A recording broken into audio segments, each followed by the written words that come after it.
Wikimedia consists of all of these websites. We're going to be focusing most of our attention on, well, you've probably heard of Wikipedia, but I'm going to focus my attention on Wikiversity and Wikibooks. Everything in a wiki, this is true of all of those sites, is called an article. There are something like 8 million articles in Wikipedia. That means there's 8 million uniquely named files in a single folder.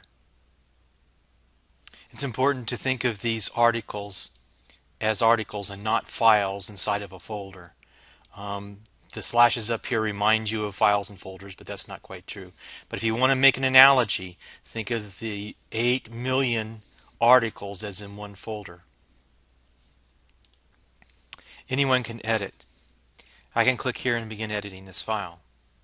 I'm not going to. I can see the history of this file and who's edited it.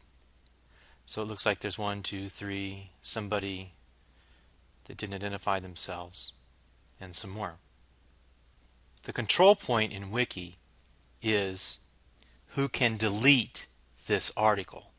Once you create an article, it's very hard to delete it. You don't own it ever, and only people that are called, let's see, custodians can delete the files.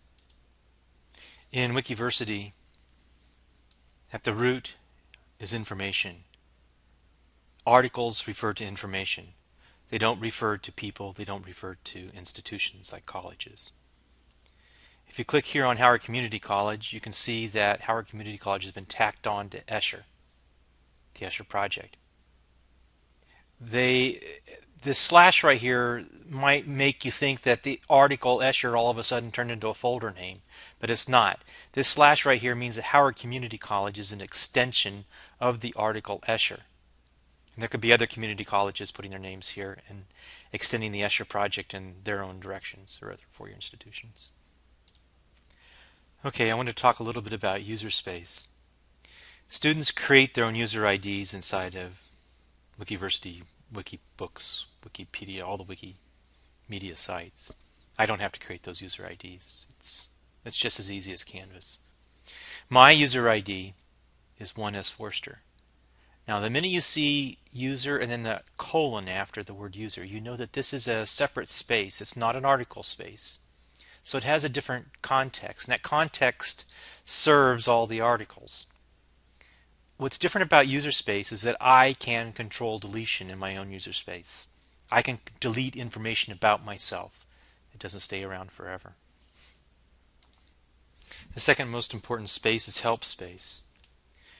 Search here just searches articles. So when I typed in help, it doesn't give me help about Wikiversity. This is pretty frustrating. Or, here's on the psychology of help. Here's Java help. Here's social psychology help, motivation. And see, if you want help about Wikiversity, you have to put a colon at the end and then say help. Okay, so let's type in help editing. Help editing. And so what this does is it gets you into what's called help space. The fourth most important space to learn about is category space.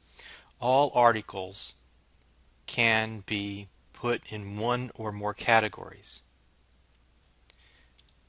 If I edit right here, you can see that this article is in the category General Engineering Projects. Howard Community College is in the category, well, this Escher / Howard Community College stub is in the same category.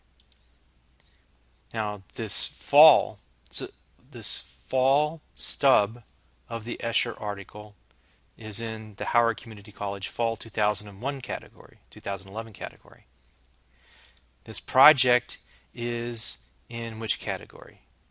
I'm not sure it's in a category. Let's see if we can see it.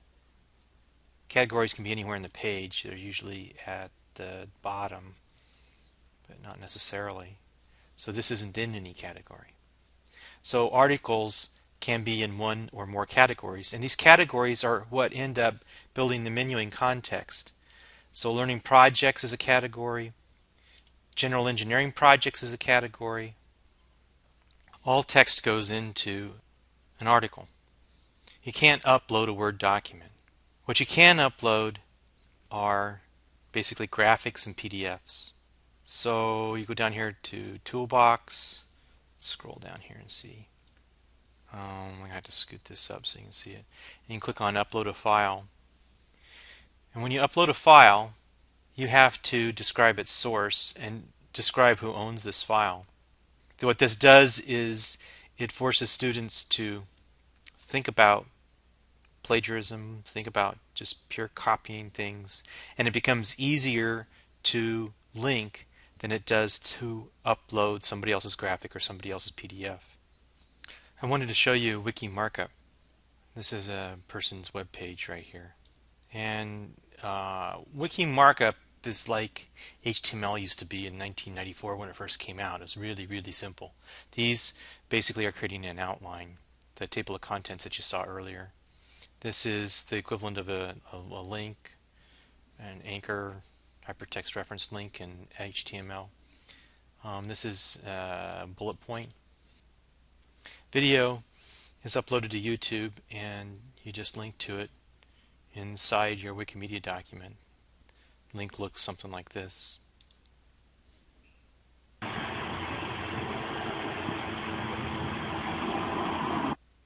I graded in the individual users' discuss pages. So this is a grade, this is a grade, this is a grade, this is a grade.